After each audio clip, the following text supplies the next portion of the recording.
high-file splendor. Raps versus Revilla Estrada over Ghost Flood Control. Oh! Nako po, delikado po to ha. Delikado po to. Ha? Ay, nako. Delikado po to ha. Kasi po, bira, nako, first time nila makasuhan nito. First time po to ha. Magkayakap pa. Parang may naaalala tayo Ayan na po. Nagsisimula na po. Nagsisimula na po ang kalbaryo ng magkaibigan. At marami po nagtatanong bakit daw wala si Joel is Lord. Relax lang kayo. Para naman tayo namimitas ng prutas nito. Tandaan nyo, ito na po ang mga senador na to. Maraming mga attorney ito. Maraming mga dahilan ito. Kaya nag-iingat po ang ating Pangulo sa bawat desisyon. Nag-iingat po ang ombudsman sa bawat gagawing hakbang dito po sa mga to. Ayan po. Ang NBI po ay magpa-file ng plunder para kay Revilla at Estrada dahil po sa flood control. Ayan na po iniintay nyo. Siguro nakakuha po ng sapat na probable cause ang ating ombudsman at NBI upang magkaroon na po ng warrant of arrest etong magkaibigan na to na walang kadala-dala. Wala pong kadala-dala no? Wala pong kadala-dala.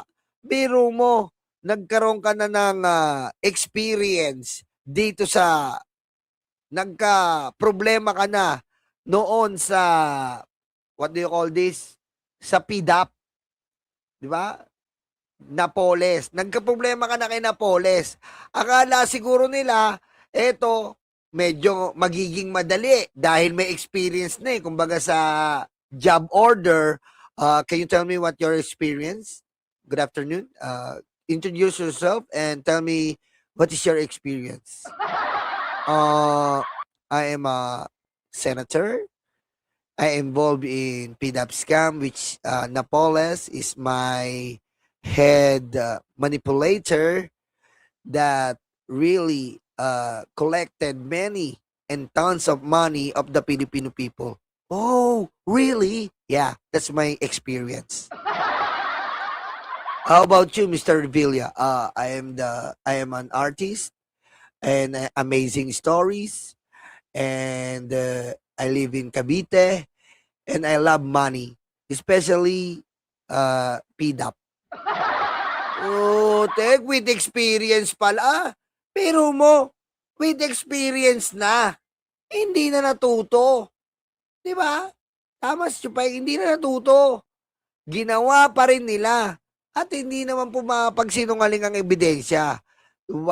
Kumbaga, inabot lang po tayo ng medyo kulang-kulang na mga buwan. Dahil nga po, gusto ng ating gobyerno ay yung probable cause ay talagang solido. Di ba? Talagang solido dahil, gaya nga po, may experience na to mga to, nakalaya to. At nakalaya rin si Napoles. Ayaw ng Pangulo na mangyari yon. Ngayon po, siguro napagtanto nila na ito ay magiging sapat na ebidensya para po matiklo na ang mga naghayop at nagnakaw sa ating taong bayan. Diba? At saka po, hindi lang po sana ito ang mabigyan ng leksyon. Nandyan din po si Joel is Lord, si Mark Villar. Huwag nating kalimutan si Chis Escudero. Yan po si Chis Escudero, ang pinakamahirap na senador. Loko-lokohin mo sarili mo, Chis. Bakit tahimik si Chis Escudero? Dapat nag-iingay ka, Chis. Maingay ka, di ba? May fourth week ka nun. May fourth month. Naging forever young. I wanna be forever young.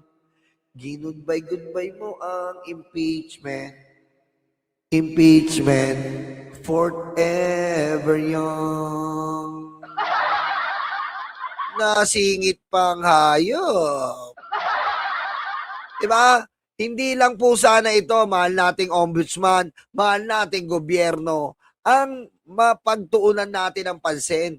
Huwag nating kalimutan si Joel is Lord. Ha? Huwag nating kalimutan. Dahil sa tingin ko, eto pong paglimlim ni Henry Alcantara dito sa DOJ, malamang mabibwisit na yan. Ilalaglag niya na yan si Joel is Lord. Ilalaglag na yan. Para saan? Para magkaroon siya ng absuelto sa pamamagitan ng Witness Protection Program. Yan po yan eh. Yan po yan. Pati yan si Bernardo. Ibubuhos na po nila yan. Kasi maiipit po sila dito eh. Kaya po ganyan po ang anong tawag dito? Ginawang mga moves ng ating gobyerno diyan. Para yung pelikula, 'di ba yung pelikula? Pag yung superhero, ang gagawin ng superhero, kumbaga sa Super Mario, bago ka makarating sa last stage, which is stage 9, 'di ba? 8, stage 8. Bago ka makarating kay Koopa, gagawin mo, pupunta ka muna ng mga iba't ibang boss. Yan. Ganun po yan para Super Mario. No, kumbaga, doon muna sa mga iba't ibang boss, yung mga contractor, DPWH, ayan muna. Sisikilin muna yan. Pipit-pitin muna yan mga yan. Dahil dito po sa mga senador, wala pong otomatikong ebidensya. Gaya nga po na sinabi ni Larry doon kagahapon, there's no direct evidence, Your Honor, Mr. Chair. Where? To the senators. Because they are not directly documented, unlike the DPWH and the contractor. Am I right or wrong? Am I right? Okay, because, for example, Diskaya, they have a direct document. Okay, they have the direct document from DPWH that they are receiving a project and they are receiving money for the project. And then, the project is ghost. That's we call direct document. Unlike the senators, they have only produced the budget to fund a specific location, for example, Bulacan. That's the only thing the senators did to this flood control. And when the situation is like that, there's a very, very, very calculated investigation. Muntik gumagaling na ako sa English ah. Maganda pala ito, nagbebengador ako araw-araw eh.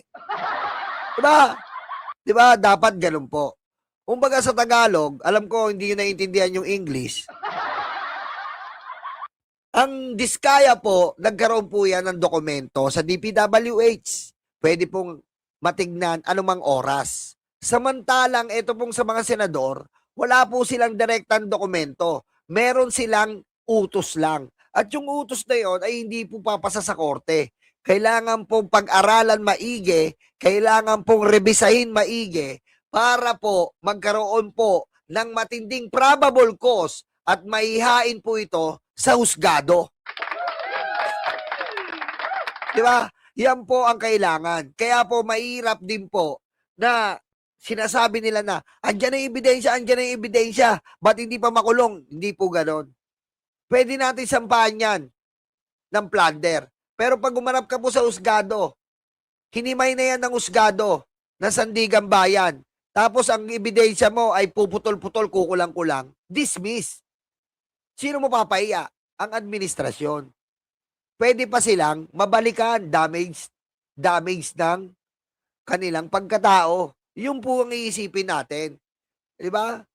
Pero, kaya wag po tayong magpadalos-dalos. Don't be so slippery when wet.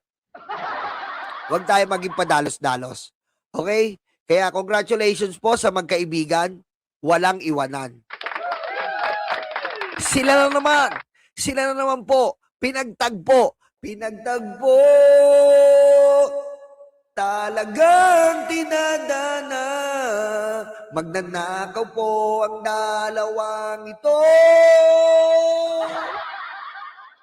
Pinalaya nung una, kinahiligan. Umulit na naman sa kabahaan. Pinalaya nung una, kinahiligan. Umulit na naman sa kabahan, pinagtagpo.